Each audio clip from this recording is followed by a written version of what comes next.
Hello viewers, আশা করি সবাই ভালো আছেন, সুস্থ আছেন। Lenovo Ideapad 110 ল্যাপটপের বুট মেনু সেটআপ দেখাবো, সাথেই থাকবেন।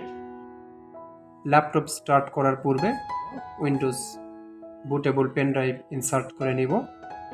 তারপর পাওয়ার বাটনে প্রেস করব এবং F12 প্রেস করব।